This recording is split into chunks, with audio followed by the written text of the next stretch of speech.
immediate governor of Kaduna State, rufai, now I'm aware. This man will just come out, nah. He don't finally talk him. He don't finally talk in mind. And they don't talk their mind. Say, Christian will never rule this country again, Nigeria. Because if they can't come and say you won't go rule Nigeria, and you will be Christian won't go rule Nigeria, just can't come and say they rule anything, no. Or just do what they say do P2B. Just can't come and say they do anything. They just say, me go try your best, but you know go sit down for the seat. You know talk and say Christian no go rule Nigeria. And again, when you talk say P2B don't try his best. Yes, he say P2B don't try his best, say, but they don't keep away you go there. Can you imagine a whole governor of Kaduna State, rufai, what would think say na him be the better person we get for this country? You don't come and come talk all the for him mouth, all the nonsense when they man and go watch him. But before you go watch him, let me share. Former Governor of Kaduna State, Nasiru El-Rufai, has been accused of wanting to set Nigeria on fire with his utterances. The chieftain of the All Progressives Congress in Plateau State, Samuel Kwamko, made the accusation after a video in which El-Rufai allegedly stated that he deceived Christians during the course of the electioneering campaigns, that the APC Muslim ticket was not for religious dominance, when in actual fact the tickets, both nationally and at the state level, were for Islamic dominance.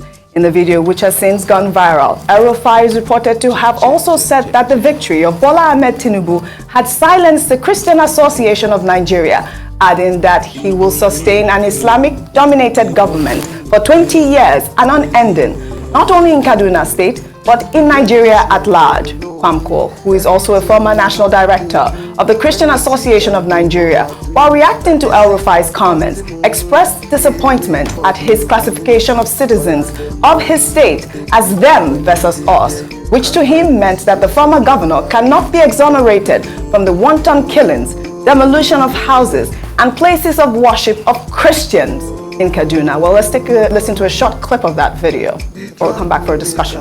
Duk da taron da kai amfani da shi, Allah ya ba Asiwaju nasara. Abinda muka samu muka yi a Kaduna yanzu an yi shi a ƙasa gaba daya. Babu wani makaryaci da zai zo ya ce zai fito ya ce shi zai yi siyasa na Kiristanci ya ci zabe. Peter Obi yayi ga inda yake. An yi maganin wannan, dole suka yi shiru.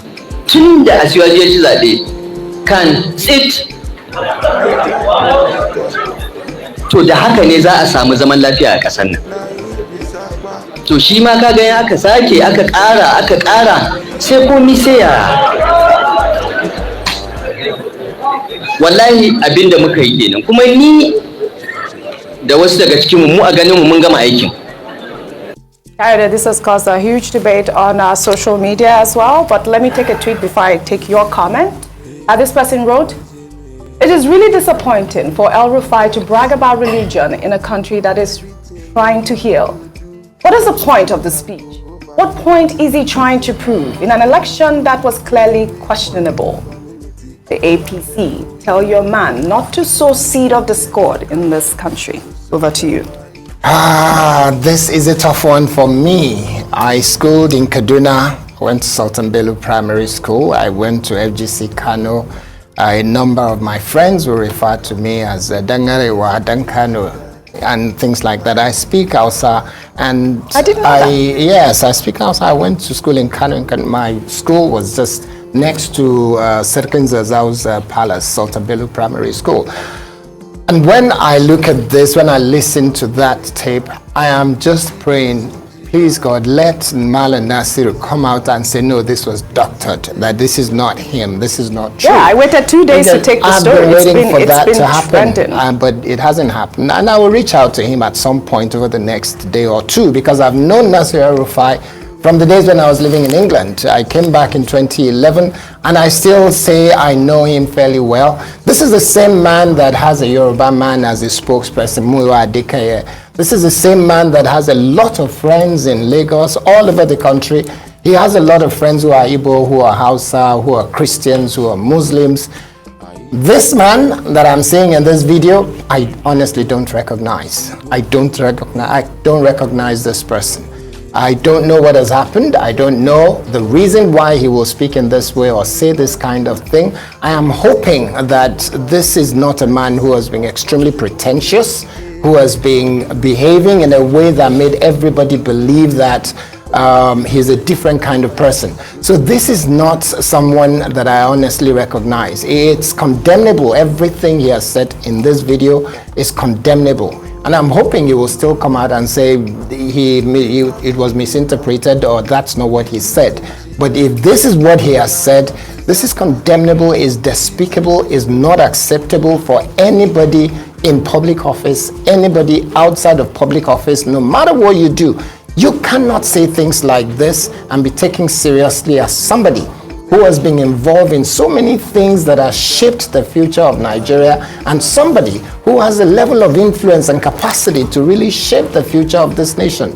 This is not acceptable behavior. These are not the kind of words that you would expect from someone like him, and it has to be condemned by everyone. It has to be condemned, and I hope that he will come out and take those words back and say, he's sorry, he didn't mean to say this. He has to take those words back. All right, Dr. Abati, a quick word from you before I take the final. Well, quickly, I mean, religion has always been used as a divisive factor, exploited by the leadership elite in Nigeria to divide the people. And in this particular case, we've just seen another instance in which, you know, a political figure, a leadership figure, is using religion. He was speaking to a group of imams, and he was thanking them for the help that they have provided, specifically in Kaduna State, for ensuring a Muslim ticket, and also at the national level in ensuring a Muslim ticket.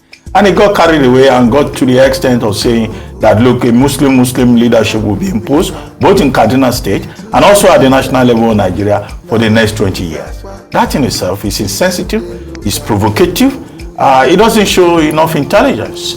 Even if, Nasir Rufai says he's a very intelligent man and that he's going back to school to acquire more knowledge. Well, of what use is knowledge if it is not applied with wisdom, with sensitivity? Absolutely. I think, what he has done here is very disappointing, given the opportunities that this same country has given him, given the kind of exposure that we see on his resume, to now descend to the level of, saying, Muslim ticket, those Christians, those playing Manichaean politics, a binary Manichaean approach to politics, which I consider very primitive and retrogressive. And I hope that he will come around later to say that perhaps this is an artificial intelligence-induced robotic representation of whatever it was that he said. But if he doesn't take it back, well, many people will be disappointed. Absolutely. That this is the situation. Like his good friend here, Coyote. Well, all right. We'll take our final story. Nollywood actress Iyabo Ojo has been trending